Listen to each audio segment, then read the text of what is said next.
اور اس زندگی سے پہلے ہم ہزاروں سال تک روح کی کیفیت میں رہے، پھر یہ دنیا کی زندگی ملی، پھر قبر کی زندگی، ہزاروں سال ہمیں قبر میں رہنا ہے، پھر حشر کا 50,000 سال کا دن ہے، پھر میزان عدل ہے، اور پھر اچھوں کو جنت اور بروں کو جہنم۔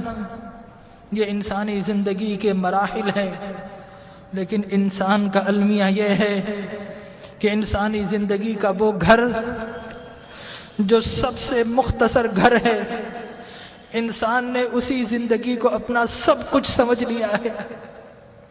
ہم اس زندگی کے لیے گھر چھوڑنا پڑے تو گھر چھوڑتے ہیں، شہر چھوڑنا پڑے تو شہر چھوڑ دیتے ہیں، وطن چھوڑنا پڑے تو وطن چھوڑ دیتے ہیں، والدین کو چھوڑ دیتے ہیں، اولاد کو چھوڑ دیتے ہیں کہ یہ زندگی اچھی ہو جائے۔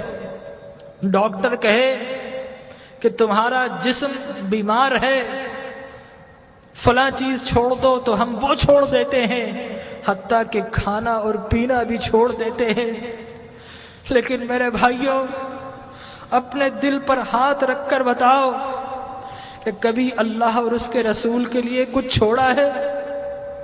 اللہ نے کہا کہ برے اعمال چھوڑ دو، تو ہم نے اللہ کے لیے کبھی برے اعمال چھوڑے ہیں؟ اس کے رسول کی محبت کی خاطر کچھ چھوڑا ہے؟ ارے فقط ایک آنکھ جانے کا خطرہ ہو تو ہم ڈاکٹر کے پاس ساری جمع پونجی دے دیتے ہیں، ڈاکٹر کو پیش کر دیتے ہیں، اور وہ رب کہ جس نے بغیر کچھ لیے آنکھ دی، ناک دیا، کان دیے، جسم و جاں دیے، گھر بار دیے، عزت و آبرو دی، جس نے مال و دولت دیا، کیا ہم نے اس رب کی بارگاہ میں کبھی کچھ پیش کیا ہے؟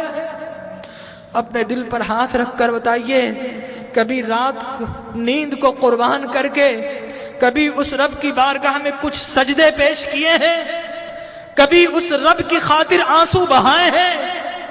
ارے اس دنیا کو سب کچھ سمجھنے والوں، اس دنیا کو بڑا ہم سجاتے ہیں، گھر میں رنگ و روغن کرتے ہیں، فانوس لگاتے ہیں، وائٹ واش کرتے ہیں، قیمتی گدے اور قیمتی سامان سے اپنی زندگی کو آرام پہنچاتے ہیں، لیکن یاد رکھیے کہ یہ زندگی 60-70 سال کی زندگی ہے، آگے کی جو زندگی، قبر کی جو زندگی ہے، وہ ہزاروں سال کی زندگی ہے، اور خدا کی قسم ہماری قبر ہمیں پکار رہی ہے، یہ ہم ہی نکمے ہیں نہیں سنتے، ہماری قبر کہہ رہی ہے کہ لوگوں میں بھی تو تمہارا گھر ہوں، لوگوں میرے پاس بھی تم کو آنا ہے۔ اے دنیا کے گھروں کو سجانے والوں، کبھی میری سجاوٹ کا بھی انتظام کیا ہے؟ اگر نہیں کیا تو یاد رکھو کہ میں اندھیرا گھر ہوں، میرے پاس روشنی نہیں ہے، میرے پاس آؤ تو روشنی کا انتظام کر کے آنا، میرے پاس آؤ تو چراغ لے کر آنا۔ ارے میں تو لوگوں کی پسلیوں کو بھیج دیتی ہوں، میرے پاس تو ڈسنے والے سانپ اور بچھو ہیں، میرے پاس تو اندھیرے ہیں۔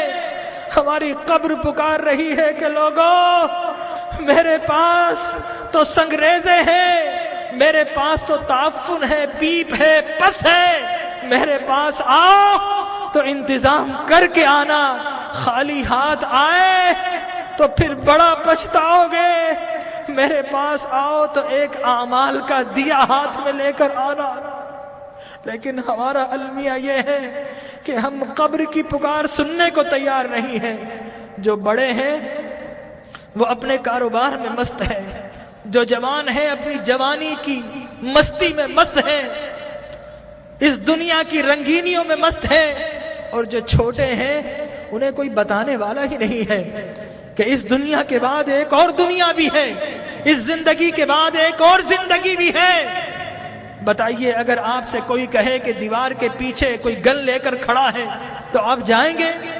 اگر کوئی کہے آپ سے کہ اس جہاز میں مت بیٹھو یہ کریش ہونے والا ہے، آپ کبھی نہیں بیٹھیں گے، الٹ ہو جائیں گے۔ تو وہ موت کہ جس کا کوئی انکار نہیں کر سکتا، کیا ہمیں اس موت کے لیے الٹ نہیں ہونا چاہیے؟ ہمارے نبی نے بتایا کہ لوگوں، جو کچھ میں جانتا ہوں اگر تمہیں معلوم ہو جائے تو تم ہنسنا چھوڑ دو، تم رونا شروع کر دو، ہنسنا چھوڑ دو۔ لوگوں، جو کچھ میں دیکھ رہا ہوں اگر تم دیکھ لو تو تم شہروں کو چھوڑ دو اور جنگلوں میں دوڑ پڑو۔ تو آج کی رات ہمیں اپنے رب کو منانا ہے۔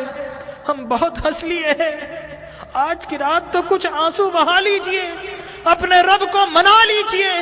ارے اللہ کے انبیاء کو دیکھیے، یحییٰ علیہ السلام بچے ہیں، 6-7 سال کے ہیں، زارو قطار روتے تھے، بے ہوش ہو جایا کرتے تھے۔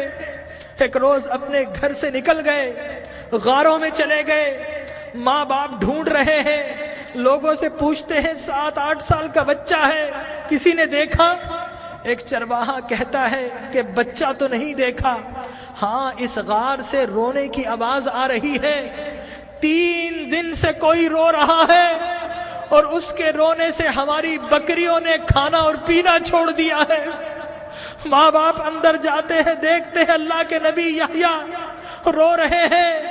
ماں کہتی ہے کہ بیٹا اب تو چلو، اب تو رونا بند کر دو۔ اللہ کے نبی یحییٰ فرماتے ہیں اماں، عذاب قبر سے بچنے کی ضمانت آپ دے دو اور رونا میں چھوڑ دیتا ہوں۔ اللہ اکبر۔ تو آج کی رات اپنے رب سے عذاب کی پناہ مانگنی ہے۔